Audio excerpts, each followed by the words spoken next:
Hello viewers, welcome to this series of lectures on stereochemistry of organic compounds. Stereochemistry involves the study of arrangement of atoms of a molecule in three dimensions. This word stereo is basically a Greek word which means solid, and this solid is used to signify the three dimensions or the space, and in the same sense it is used in chemistry. So we also call it as a spatial arrangement of atoms in a molecule. The second aspect of stereochemistry is the spatial changes that may occur during a reaction. But one of the most important aspect of stereochemistry is isomerism. And our today's session is basically on isomerism. We have outlined today's session as what is isomerism, then we'll take up types of isomerism, constitutional isomerism and its types mainly will be discussed today, because the other type of isomerism, that is stereoisomerism, we shall take up in a later session. Then we will take up some misconceptions that do occur during isomerism, and finally we'll summarize the today's session. Now, what is isomerism? Isomerism itself consists of two Greek words which are called isos and meros. Isos means equal, meros means parts, means something which is made up of equal parts. Here it is considered in terms of organic molecules as molecules which are made up of identical number of atoms. In other words, we will say the molecules which have the same molecular formula. So isomerism is defined as existence of two or more compounds with the same molecular formula but different properties. Because if they show the same properties and same molecular formula, it means it is the same compound. So they become different due to some sort of difference in the arrangement. Such compounds are called isomers. Means these are the compounds which show some difference in their properties. These properties may be physical or chemical or both. So we define isomerism as the phenomena by virtue of which compounds with the same molecular formula show some difference in their properties, may be physical or chemical or both. Isomerism may be further classified into two main types. These are constitutional or structural and stereoisomerism. Constitutional isomerism means when the compounds differ in their bond connectivity, that is, atoms are attached to each other in different ways. Whereas stereoisomerism includes in which the attachment of the atoms to each other remains the same, but they differ in their arrangement in three dimensions. Stereoisomerism can further be divided into two types. These are configurational and conformational. We will discuss about this in our future sessions. Today we will concentrate on constitutional isomerism. This term constitutional isomerism is also known as structural isomerism, but according to recent IUPAC rules, it has been decided that constitutional isomerism be the terms should be used. So structural isomerism term which was used earlier has been abandoned now. Constitutional isomerism refers to existence of different compounds having the same molecular formula but different sequence in which the atoms are bonded, that is, in their connectivity. Constitutional isomerism is of 6 types. Out of these, 3 are the main types. These are chain isomerism, position isomerism and functional isomerism. And then 3 are special cases: metamerism, which is the special case of position isomerism, tautomerism, which is the special case of functional isomerism, and ring chain isomerism, that is the special case of chain isomerism. Now we shall take up these one by one in detail with the help of some examples. Chain isomerism: existence of 2 or more compounds having similar molecular formula but different carbon skeleton. They are called chain isomers. Now as you know that carbon is attached to other carbon, they may form chains. 2 carbons, they will form ethane. 3 carbons, they will form propane, and when we reach to 4 carbons, we get butane. But in 4 carbon compounds, it is not always necessary that 4 carbons are attached in a straight chain as shown here. There can be two different arrangements for this. One is that carbons are attached to each other forming a chain like this. We call this compound as butane. But there is other possibility that there is a chain of 3 carbons, 1, 2, 3, and this carbon as a methyl group is attached to carbon number 2 of this chain. This compound is called 2-methyl propane. Now these two are different compounds, although both of them have the molecular formula C4H10, but their properties will be different, their structure is different. So that is why they are classified as constitutional isomers or structural isomers, and then specific of case chain isomers. Another example of chain isomerism we can take in a 5 carbon chain, that is pentane. Now these 5 carbons, they might be attached in a straight chain, or there may be a chain of 4 carbon and 1 carbon group is attached as a side chain, 2-methyl butane. Or another example, there may be a 3 carbon chain and 2 carbons are attached as side chain as 2-methyl groups. So this is 2-methyl butane, or this is 2,2-dimethyl propane. Now all these 3 are the compounds which are isomers of each other, differing in the arrangement of atoms in their skeleton. So they are classified as chain isomers. Next type of isomerism is position isomerism. Position isomerism is when the functional group or any of the substituent is present at different positions on the same carbon chain. Means carbon chain should be same, the skeleton of the carbon should be same, but the substituent or the functional group, they may be present at different positions. For example, we have this compound which is called 1-propanol. This is an alcohol of 3 carbon, and this hydroxyl group is attached at carbon number 1 of this chain. Now another example of this 3 carbon alcohol is 2-propanol. In this case, an alcoholic group is attached to carbon number 2 of the chain. So these two compounds, now they have the same number of carbons, same number of hydrogen, 1 oxygen each. It means they have the same molecular formula. But where do they differ? They are differing in the position of hydroxyl group. In one case it is at carbon number 1, in another case it is at carbon number 2. So they are classified as position isomers. So position isomers can be when the functional group is present at the different position of the same chain, or any other substituent also that might be present at different position in the chain. There is another example. This compound is a 4 carbon molecule with 1 double bond. So this is basically butene, and since double bond is present between carbon number 1 and 2, it is called as but1-ene. Another isomer is when the double bond is present between carbon number 2 and 3.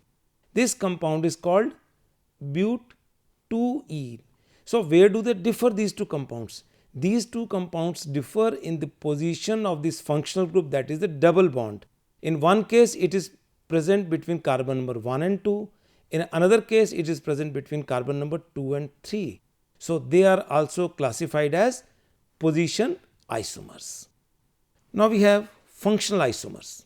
Functional isomerism, when compounds have the same molecular formula but they have different functional group. And obviously if they have the different functional group, they will show much difference in their chemical properties also. Let's take one example. It is propanol. It is a 3 carbon compound having a carbonyl group at carbon number 1. It is aldehyde. Another can be a 3 carbon compound with a carbonyl group at carbon number 2. This is a ketone. They are named as propanol and propanone, but they show different properties because one is having hydrogen atom attached next to the carbonyl, whereas in this molecule we have 2 methyl groups attached to the carbonyl group. So in both the cases we find the carbon chain is of 3 carbons, but in one case this oxygen is attached at carbon number 1, in this case oxygen is attached at carbon number 2. So they have different functional groups and they are classified as functional isomers. Another example of functional isomerism we can take from alcohols. Like this is a simple molecule ethanol with having hydroxyl group at carbon number 1 in this case. Another molecule can be when there are two methyl groups attached to oxygen. Means this methyl group which was here is now on this side of the oxygen. This compound is an ether.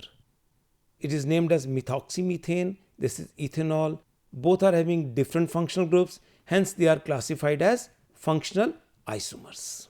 We shall now take some special cases of constitutional isomerism. And one of them is metamerism.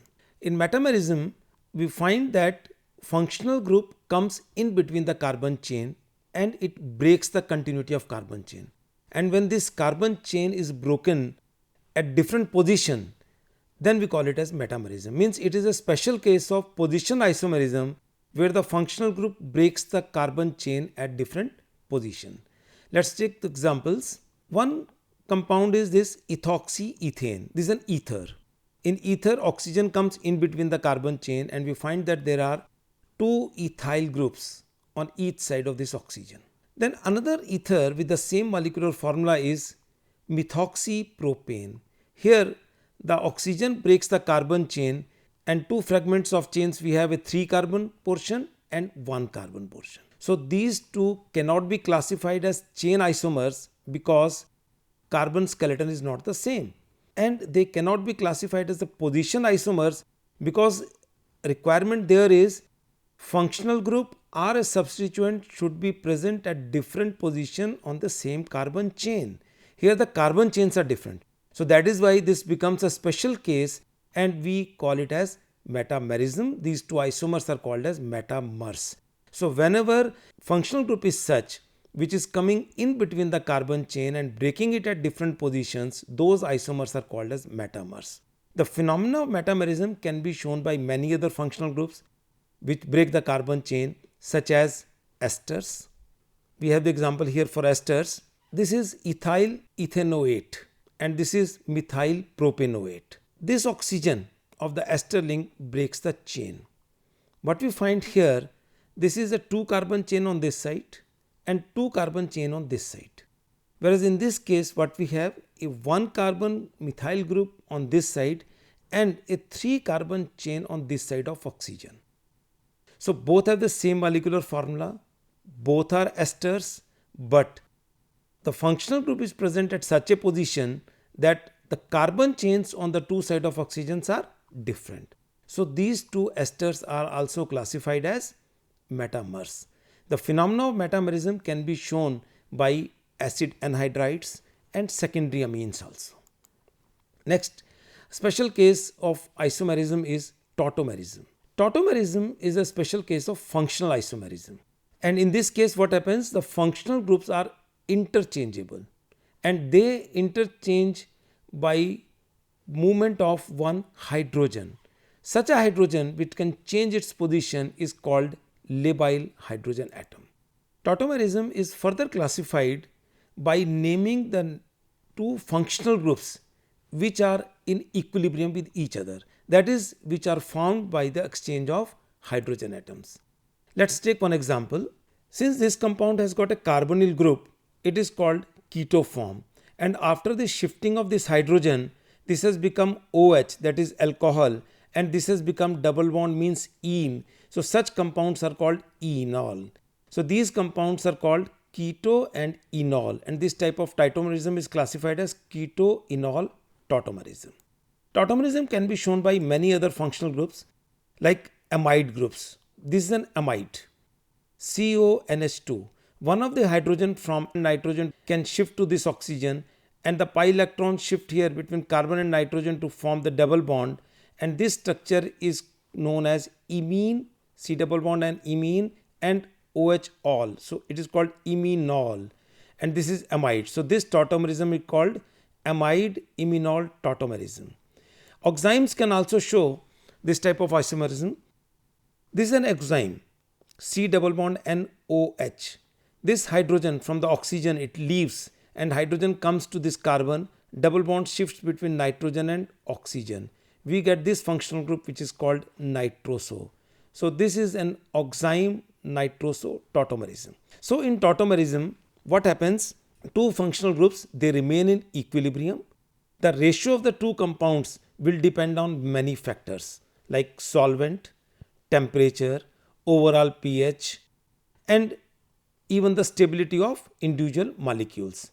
It is not necessary that in one amide, if the ratio of the amide molecule is more, in another compound also it remains the same. It may vary because overall stability of the molecule will also play a role here. How actually this movement of hydrogen occurs, we can understand from this diagram. It is this hydrogen which is shown here in red, which is moving or which is labile hydrogen. Now it is not the same hydrogen that is going to this position. Actually what happens, one of the molecule, maybe water or other solvent molecule, may capture this hydrogen. The pair of electron moves here, it forms a double bond between these two carbon atoms. These pi electrons shift to this next atom, and this atom captures the hydrogen from another solvent molecule, and we get this structure. So this was a keto structure, and here we have got an enol structure. Now keto structure, the hydrogen that was lost from here, it is not the same hydrogen that has come to the enol. This hydrogen has come from another molecule. So this is the way this movement of hydrogen occurs in this keto enol tautomerism, or maybe in amide, or maybe in oximes, in all this. Ring chain isomerism. In order to understand this type of isomerism, let's first look at the structure of these three compounds. The first compound is ethyl cyclopentane. The second is methyl cyclohexane, and this third is 1,2-dimethyl cyclopentane. All these three compounds, they contain 7 carbons.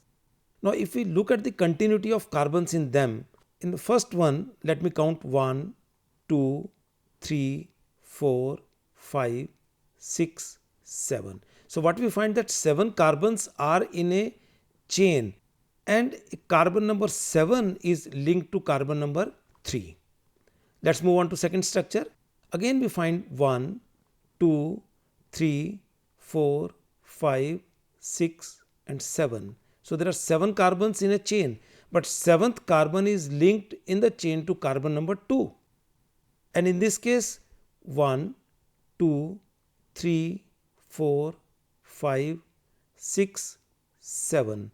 But we find here that it is the 6th carbon that is linked to carbon number 2.